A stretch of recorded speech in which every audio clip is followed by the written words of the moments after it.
Panduan kurikulum madrasah, Bapak Ibu, seperti yang disampaikan oleh Pak Kasubdit kemarin bahwa dan tadi juga di bahwa untuk kurikulum madrasah yang disesuaikan dengan KMA 1503 akhir-akhir di semester ganjil ini kita masih combine dan nanti di semester 2 harus sudah mengimplementasikan tidak lagi secara bertahap seperti KMA 450 kemarin. Nah, semuanya semester 2 nanti sudah mengimplementasikan KMA 450 bersanding dengan KMA 1503.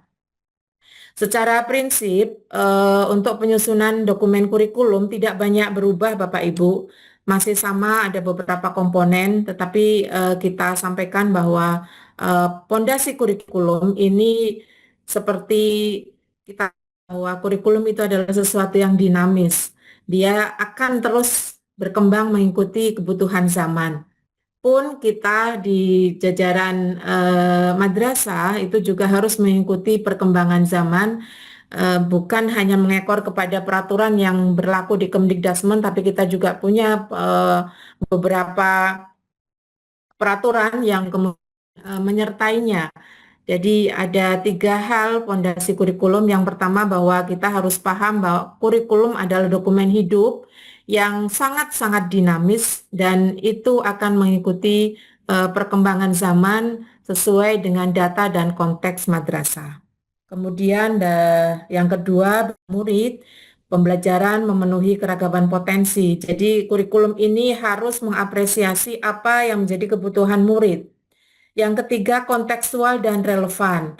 Tentu ada sesuatu yang harus kita usung bahwa kurikulum yang kita usung di madrasah kita itu harus sesuai dengan konteks sosial, budaya, lingkungan, dan kebutuhan dunia kerja. Ini khusus untuk MAK. Jadi bukan lagi kurikulum yang kopas atau copy paste dengan madrasah lain.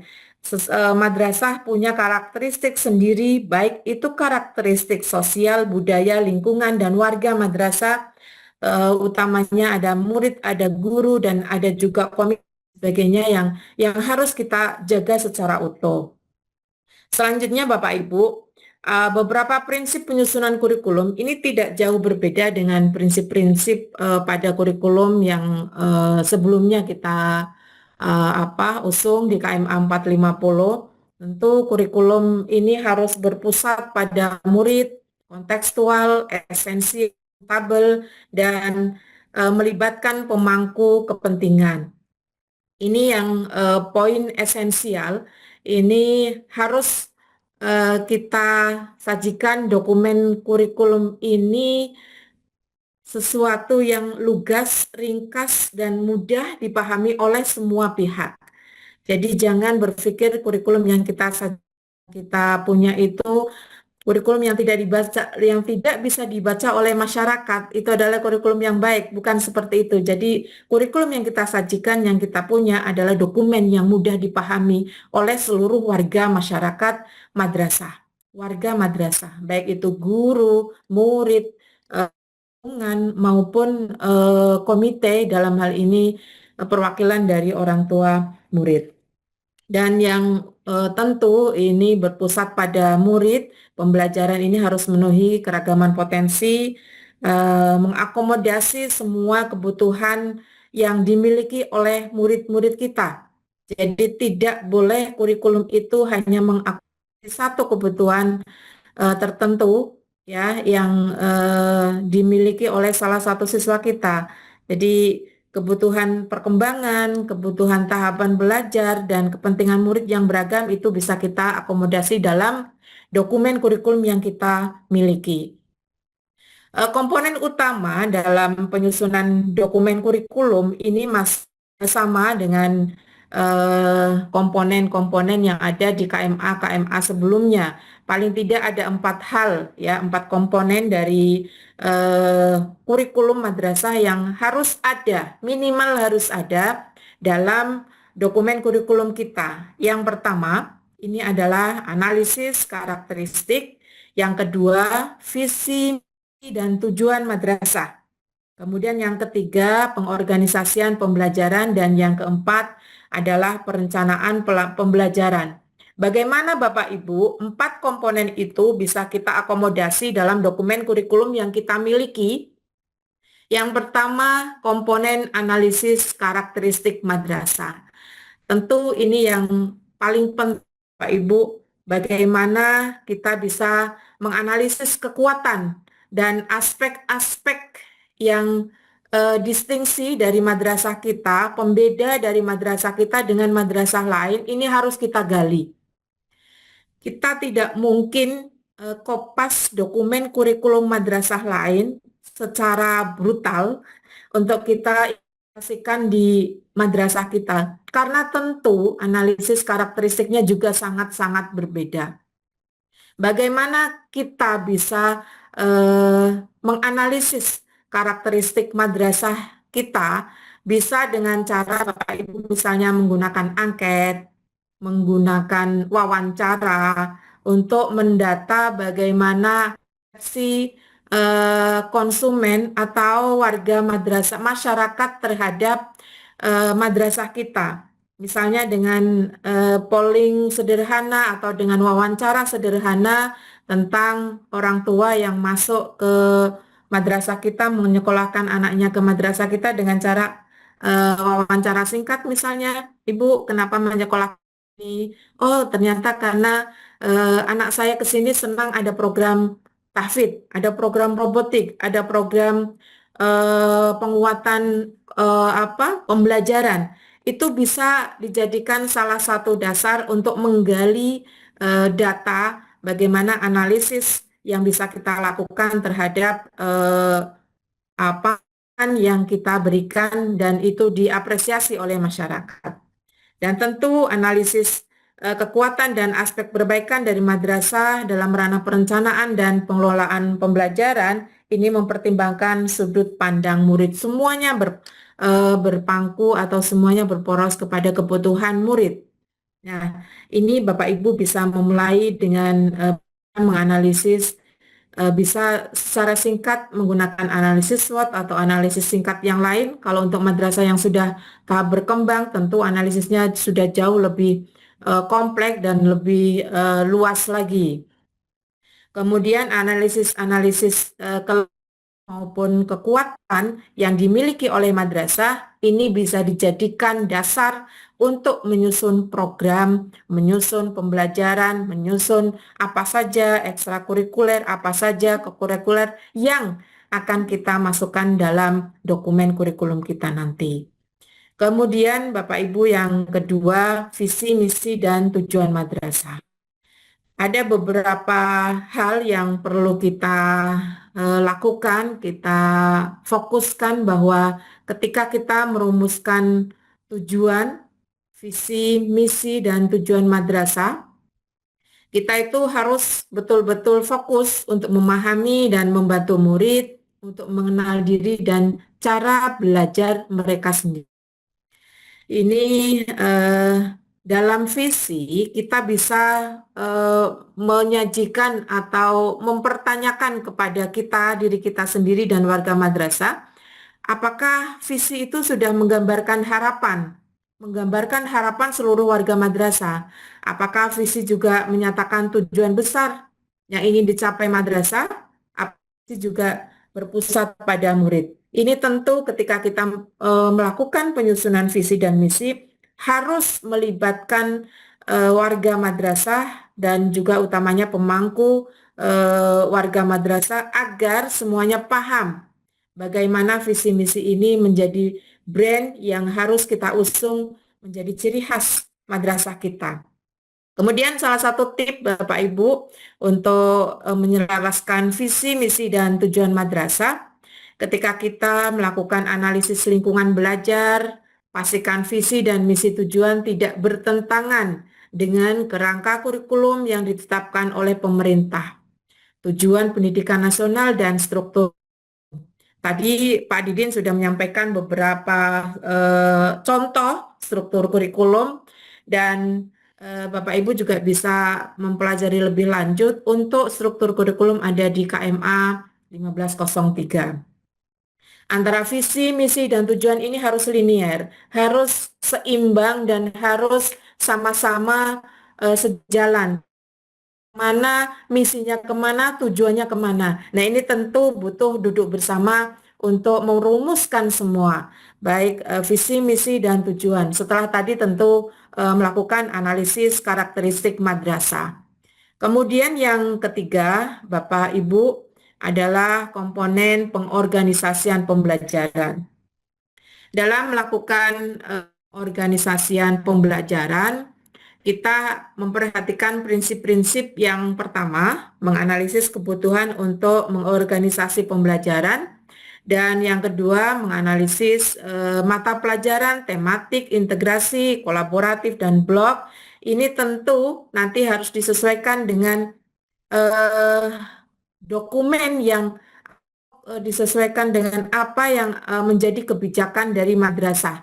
Tentu madrasah satu dengan madrasah lain, pengorganisasian pembelajarannya ini juga berbeda sesuai dengan analisis karakteristik dan juga visi misi. Ini akan saling berkaitan. Dalam pengorganisasian pembelajaran ini paling tidak ada 3 komponen intrakurikuler yang tadi sudah disampaikan oleh Pak Didin. Struktur kurikulumnya sudah paten dan ada beberapa kebijakan baru di KMA 1503, ada intrakurikuler kurikulum untuk madrasah luar biasa yang juga kemarin disampaikan oleh Pak Kasubdit bahwa ini mengakomodasi madrasah kita yang juga ada, bukan tidak menutup kemungkinan ke depannya akan ada juga madrasah luar biasa yang akan muncul.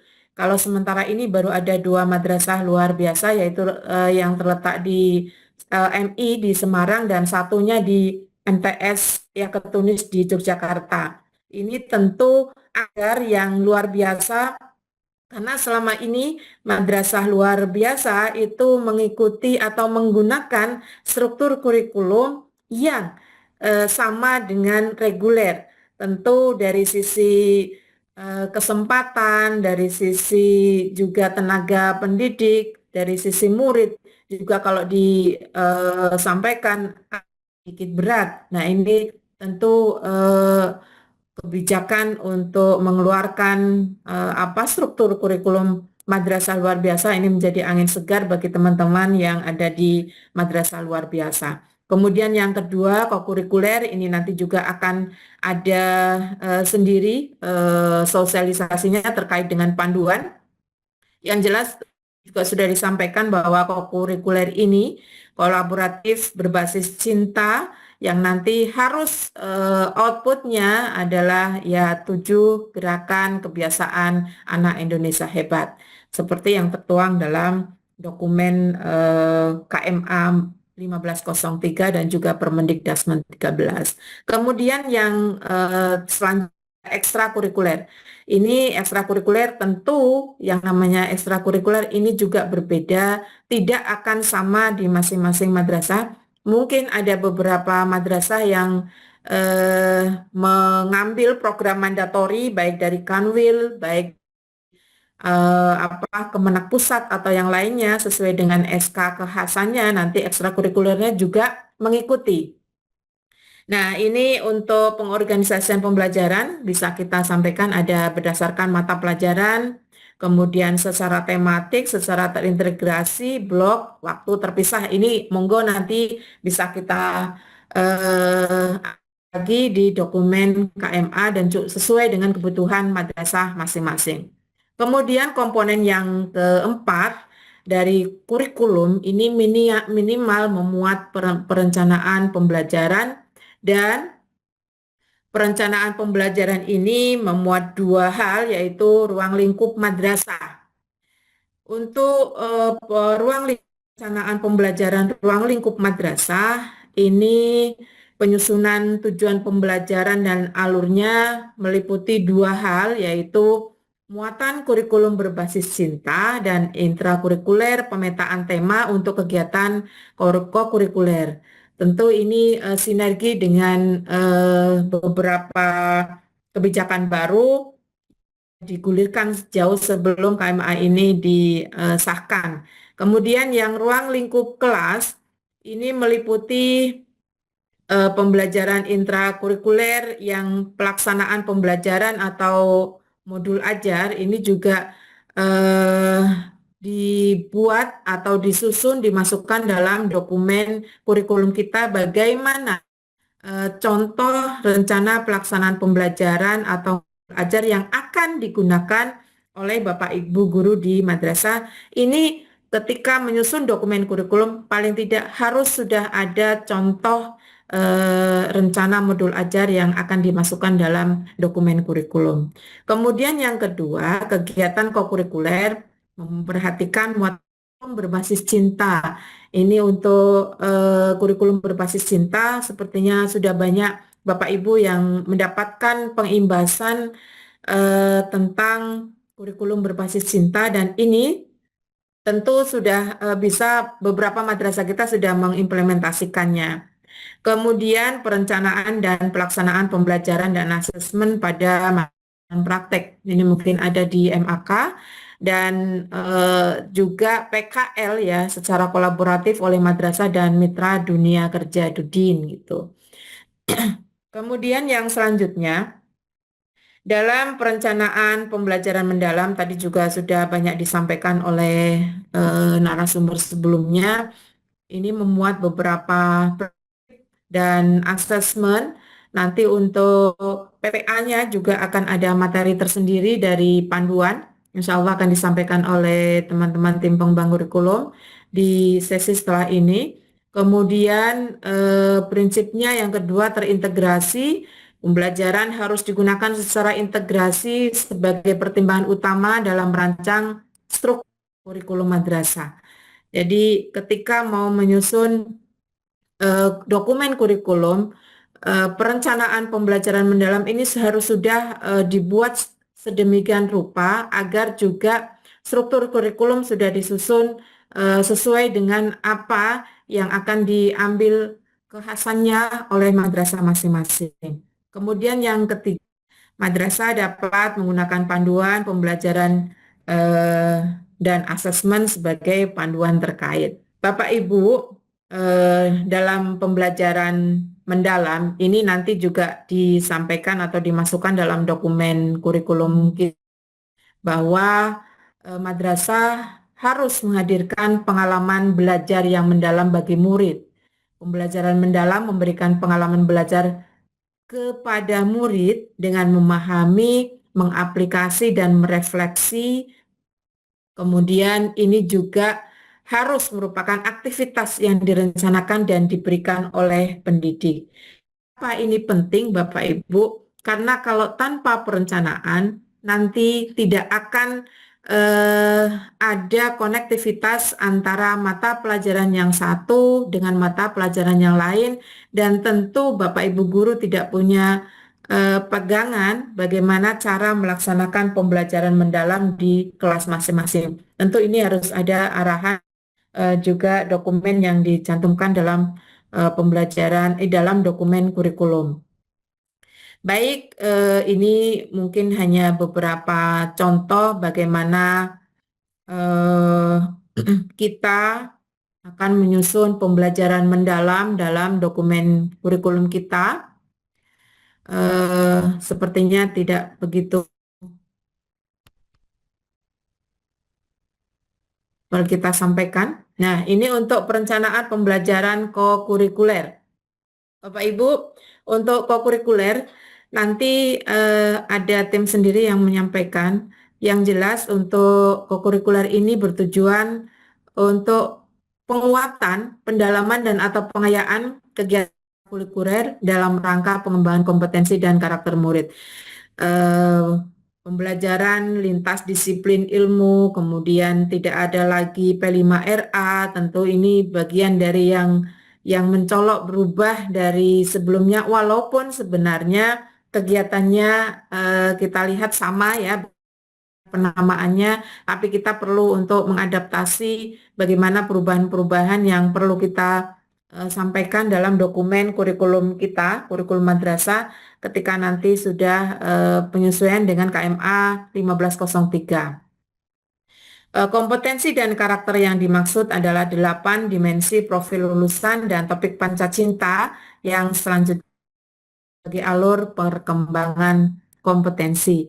Ini untuk perencanaan pembelajaran, contoh perencanaan pembelajaran kokurikuler. Nanti dalam eh, panduan, buku panduan ini sudah ada memuat kurang lebih 11 lampiran yang sudah implementatif terkait dengan bagaimana dan seperti apa eh, dokumen kurikulum kita itu dilaksanakan di madrasah masing-masing. Ada juga contoh di lampiran tentang bagaimana menyusun kokurikuler di madrasah, contoh bagaimana pengesahan dan lain sebagainya. Untuk pengesahan Bapak Ibu, kita sampaikan seperti yang kemarin disampaikan juga oleh Pak Kasubdi dan tadi oleh Pak Didin, hanya dengan KMA 450, pengesahan dokumen kurikulum kita merujuk kepada Permendikdasmen dan untuk kebutuhan akreditasi pasti nanti sudah akan menyesuaikan. Dan ini untuk KMA 1503 disahkan atau ditandatangani oleh kepala madrasah. Memang ada beberapa pertanyaan, tetapi nanti insya Allah akan terjawab seiring dengan berjalannya waktu. Atau bisa juga nanti itu diserahkan kepada kearifan lokal, bagaimana yang biasanya sudah dilakukan agar tidak menurunkan kualitas dari dokumen kurikulum yang ada di masing-masing madrasah. Hanya seperti apa, kemudian kualitasnya terjamin. Kalau di Kemdikdasmen biasanya memang sudah ada BPMP ya Bapak Ibu.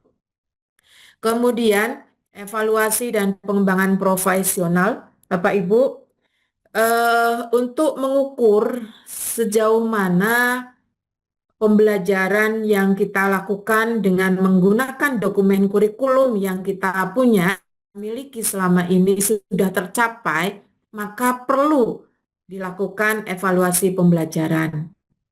Bagaimana pembelajaran yang kita lakukan di kelas masing-masing, di ruang kelas anak-anak kita sudah memenuhi atau sudah mencapai yang kita inginkan, maka evaluasi pembelajaran ini tetap dilaksanakan tentu juga dengan kearifan lokal, kekhasan masing-masing madrasah, dan minimal itu harus melalui penentuannya melalui refleksi, kemudian biasa kita juga melakukan asesmen formatif dan juga catatan perkembangan. Ketika evaluasi pembelajaran ini kontinu dilakukan, Bapak Ibu, insya Allah apa-apa yang sudah kita tuangkan dalam dokumen kurikulum itu akan senantiasa update, mengikuti perkembangan dan kebutuhan zaman. Bukan tidak mungkin madrasah kita yang dulu seperti ini, kemudian menggunakan dokumen kurikulum seperti ini, tidak sesuai lagi, kemudian setelah adanya evaluasi pembelajaran, ada evaluasi kurikulum dan lain sebagainya, akan ditemukan formula yang pas, bagaimana dokumen kurikulum kita yang selanjutnya. Kemudian yang kedua, untuk evaluasi kurikulum, bagaimana kita mengukur ketercapaian visi, misi, dan tujuan madrasah, ini tentu juga harus secara kontinu kita lakukan. Siapa yang melakukan analisis atau evaluasi kurikulum ini, Bapak Ibu? Tentu yang pertama minimal dilakukan oleh tim pengembang kurikulum. Jadi tim pengembang kurikulum ini menggandeng warga madrasah yang dirasa bisa memberikan masukan positif atau memberikan ruang-ruang diskusi, dan juga ada pemangku kepentingan berbagai sumber untuk memberikan evaluasi terhadap dokumen kurikulum yang kita punya.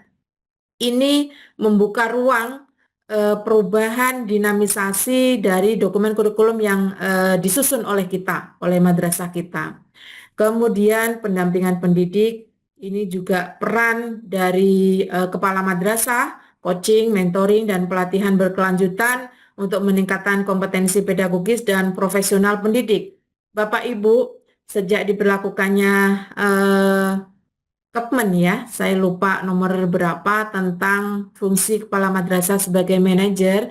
Di sana Beliau itu betul-betul berfungsi sebagai coaching, mentoring dan juga melakukan tahapan pelatihan merekomendasikan guru atau pendidik mana saja yang berhak mengikuti pelatihan, berhak mengikuti workshop, berhak mengikuti BIMTEK dan lain sebagainya berdasarkan analisis yang dilakukan atau berdasarkan pendampingan yang dilakukan oleh kepala madrasah ketika melaksanakan coaching dan mentoring. Jadi data-data dokumen inilah yang nanti akan dijadikan acuan oleh kepala madrasah untuk peningkatan kompetensi, baik peningkatan kompetensi pendidik maupun tenaga kependidikan. Kemudian setelah semua itu dilakukan, ada evaluasi pembelajaran, ada evaluasi kurikulum, kemudian pendampingan pendidik, maka akan ditemukan bagaimana kita akan bisa melakukan perencanaan perbaikan, menyusun program pengembangan berdasarkan hasil evaluasi untuk kemudian meningkatkan kualitas pembelajaran secara berkelanjutan. Jadi tujuan dari evaluasi dan pengembangan profesional ini tidak lain adalah memang untuk meningkatkan kualitas pembelajaran secara berkelanjutan di madrasah kita. Jadi jangan pernah menganggap bahwa dokumen kurikulum yang kita susun itu adalah dokumen mati yang hanya disimpan dalam lemari, kemudian baru kita akan buka ketika akan uji publik. Itu salah Bapak Ibu. Jadi dokumen kurikulum itu kita susun, kita laksanakan, bahkan ada beberapa madrasah yang mengupload dokumen kurikulum untuk bisa dinikmati oleh pengguna layanan kita, oleh pengguna istilahnya konsumen ya, konsumen madrasah. Orang yang konsumen yang cerdas biasanya akan melihat dokumen kurikulum yang diupload mungkin di web atau tidak semuanya diupload secara utuh, ada beberapa hal yang diupload sebagian, yang itu akan dipelajari oleh konsumen kita dan memutuskan untuk memasukkan atau menyekolahkan anak kita di madrasah tersebut. Tentu jika ini madrasah sudah berani, sudah bisa menampilkan dokumen kurikulum ke khalayak, madrasah itu memang betul-betul sudah qualified dan yakin dengan apa yang menjadi program di madrasahnya. Ini juga bagian dari salah satu quality control bahwa kita sebagai madrasah juga sudah bisa membranding dengan dokumen kurikulum yang tidak kalah bagus dengan dokumen yang madrasah lain. Jadi berlomba-lomba untuk menampilkan, tetapi jangan lupa bahwa dokumen kurikulum itu adalah dokumen yang hidup, dokumen yang senantiasa dinamis. Makanya kenapa di lampiran panduan, ada di lampiran KMA juga ada disampaikan bahwa dokumen kurikulum itu bisa diupdate setiap saat sesuai dengan kebutuhan. Walaupun biasanya madrasah itu mengupdate, merevisi, mengevaluasi kurikulum itu, dokumen kurikulum itu 1 tahun sekali. Dan selamat Bapak Ibu, kita sudah mempunyai acuan kemarin ketika di tahun ajaran 25-26 awal semester ganjil kita masih meraba-raba dan ada beberapa yang sudah implementasi disinkronkan dengan kebijakan baru Kemdikdasmen, ada juga yang masih stay menunggu dan alhamdulillah hari ini Bu Direktur sudah secara resmi meluncing KMA 1503. Tentu ini harus kita gayung bersambut Bapak Ibu, mulai transisi dari dokumen yang lama disesuaikan dengan dokumen yang baru dan nanti di semester 2 kita secara serentak semuanya sudah tidak ada tahapan lagi mengimplementasikan sesuai dengan KMA terbaru.